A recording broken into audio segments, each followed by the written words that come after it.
Okay, hi guys, we're back. This is going to be the start of part 4.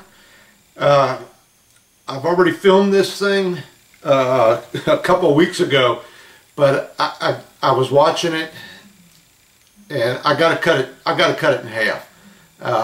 It was running about 27 minutes, and the back half of it really doesn't pertain a whole lot to the model. It pertains to my little experience I had over at Harbor Freight. So what I'm going to do is I'm going to split this video right before I get to that section. So you might hear me refer to it, but I'm going to throw it on to the next video. You'll see. This one's going to be part 4. What I'll have is a 4.1 or 4-A or something like that, and I'll load them up both together, so you'll get part 4, then right with it there'll be 4.1 probably, or 4-1. But just wanted to let you know that because I had to cut this video. It was just too long, and if you're not interested in watching it, it deals with my drill bits that I bought over there and the bad experience I had with them. So I figured most guys probably won't watch it anyway, so I'll just make it a separate video. But I will say this, I am actually really up to, I think I'm starting part 10 here tomorrow morning. But you can see I only got part 4 coming up on the internet, on YouTube. So I'm just going to give you a little bit of what the coming attractions are. In part 5, I started my light blocking and some problems I had with the hull going together. And I got my photo etch and my lights in. Now, let me tell you something. In part 8, I'm going to show you what problem I had with the photo etch. So if you bought the Paragraphics photo etch, watch part 8. And I know it's going to be a couple weeks before it gets up here, but I did have a problem with it, and I had to get a hold of the guy, and he took care of it. So I don't want to go into too much detail now because I already filmed it, and I don't want to repeat myself. Let's see, part 6. I was assembling the keel section, and I had some problems there. Cut my finger pretty good. It had blood everywhere. Then I started working on the rear section in part 6. Part 7, I built my own bridge. You'll see that. Wasn't happy with what I had, and I noticed a lot of people aren't happy with the bridges that they got with the ship. Really, that's the weakest part on the thing. Like I said, I don't want to talk too much about this right now because I'll be repeating myself later. But I built my own bridge. Actually, I built 3 of them. And then I did a lighting test on the nose section. I started my lighting. Part 8 coming up will be about the photo etch. And the photo etch pieces that they gave you for the landing bays, which turned out to be really nice. So you're going to have to watch that. I was really happy with that, and some goofy little things I did with it. Probably drive people nuts. Part 9, let me see here, started lighting the engine section and what all I did in there. And I know, once again, I'll probably hear from a bunch of guys on YouTube about what I did back there. So you're going to have to watch that and see what I did to my engine lighting. Alright, so I'm going to let you get on here with part 4, and it should just pick right on up and go on. Like I said, I'm kind of like in a time warp. You know, here it is about 3 weeks after I made this video. I'm going back and trying to tell you what I got coming up in the next 3 or 4 weeks. And this video process, it drives you crazy. This is a job in itself. I think I need to hire me a nice little secretary to take care of this. So maybe 25, 26. I think that will go over real good with the wife. Alright, on to part 4.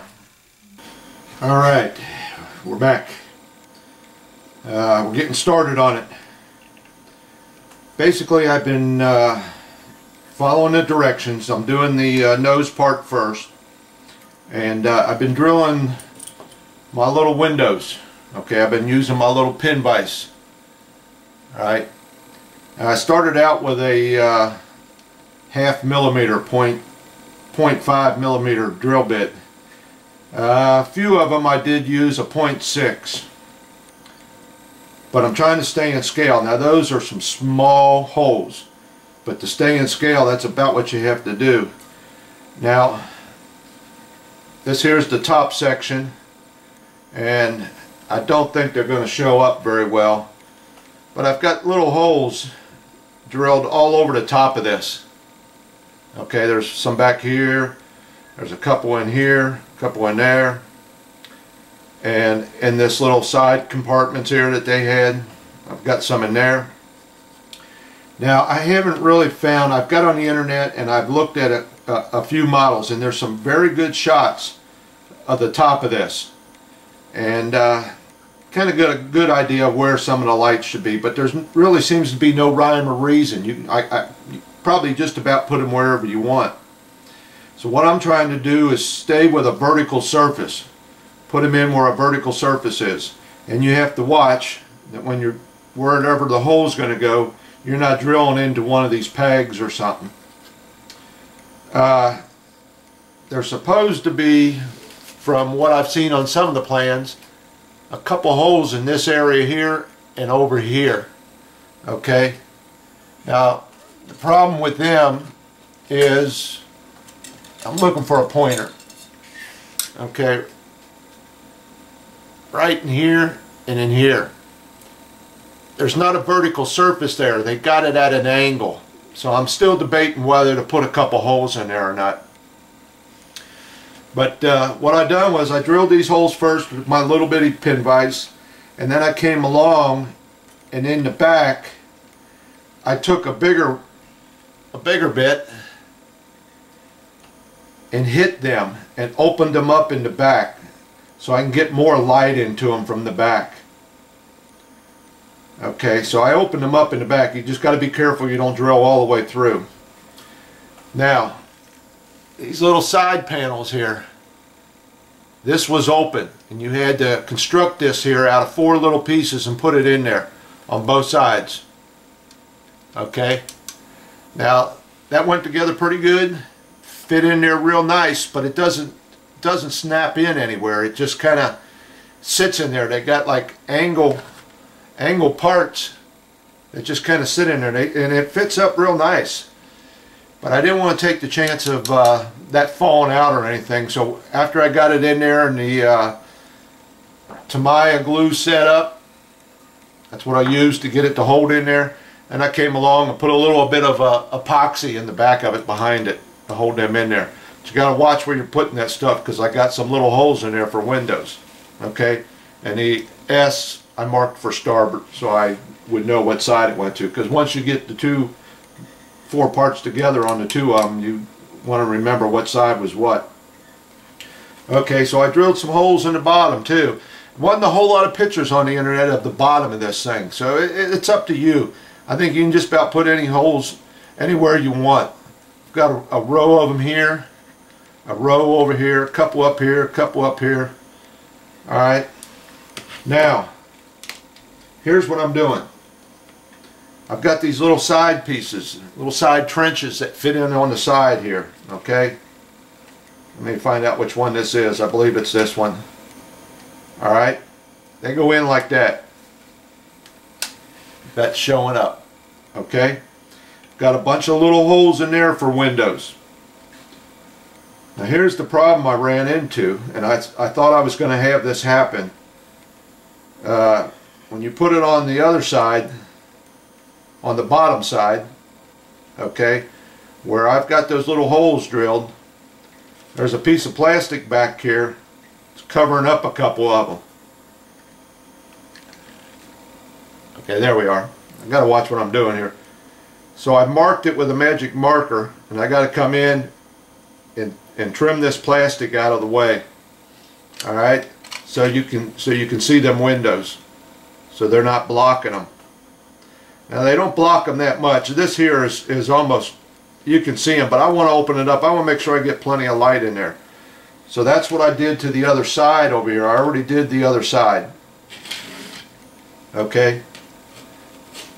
Let me see if I can get this so you can see it. I cut them out. I cut them little trench areas out so that when I put this in here, okay, now I'm wide open to them windows. Okay, so that wasn't much. Just trim a little bit of it out, and this piece still sits in there real good, but it allows me to make sure I get plenty of light in there.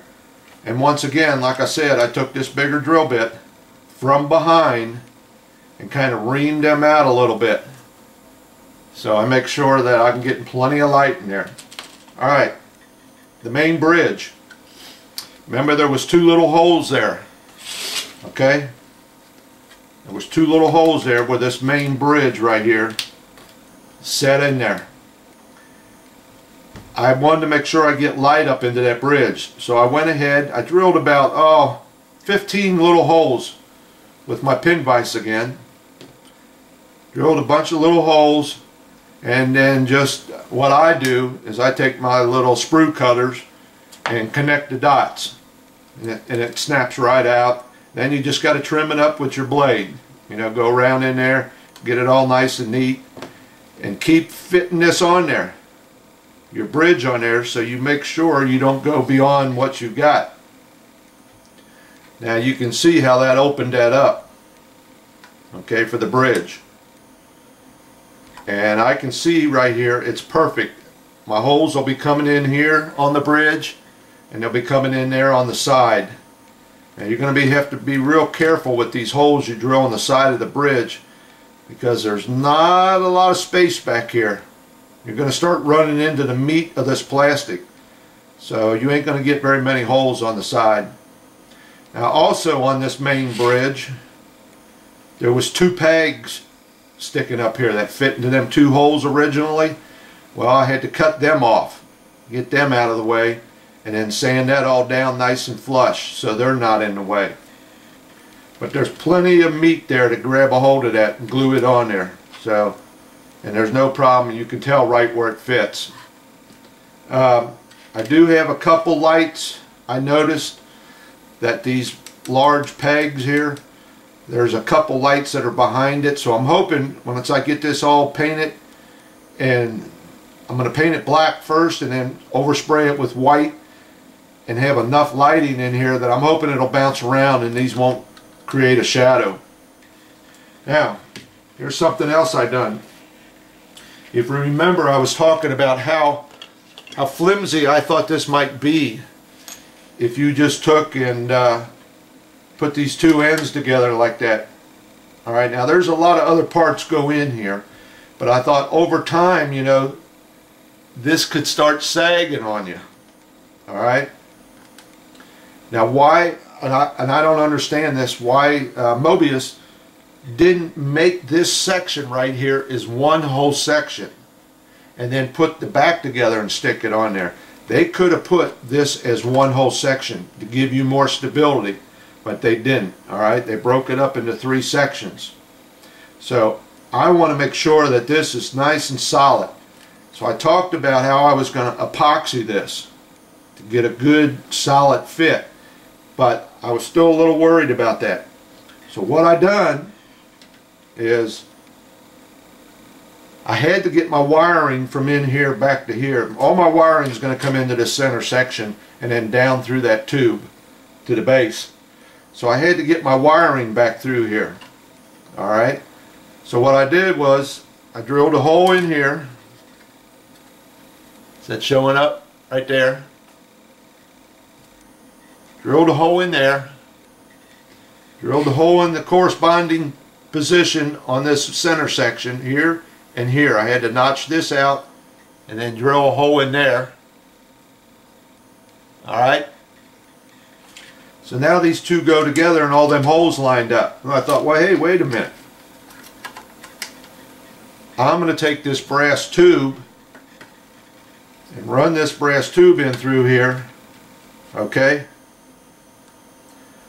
I've got a way to fish my lines down through that chase, and not only that, I can epoxy this here and back here, and that will really strengthen this up.